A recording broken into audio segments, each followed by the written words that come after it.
Bore da. Mental Health Awareness Week begins today, and the theme this year is kindness. During these difficult times, we see examples of kindness everywhere.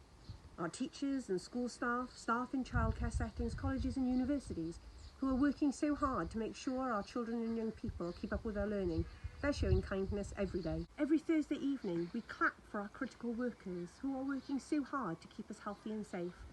Saying thank you in this way means a lot and is a real way of showing kindness. And just by staying at home to help stop the spread of the coronavirus is a real act of kindness towards one another. In our schools and communities across Wales, school staff provide emotional support to children and young people every day. And we also have specialist trained staff to help our young people who may need a little extra support sometimes. I'm very pleased to announce today that this year, some of the £5 million the Welsh Government provides towards specialist emotional and mental wellbeing support will provide support to younger children in primary schools if they need a little bit of extra help or someone to talk to.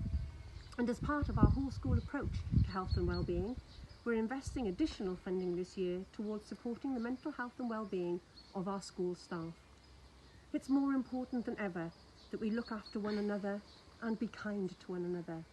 So please, carry on what you're doing and carry on being kind.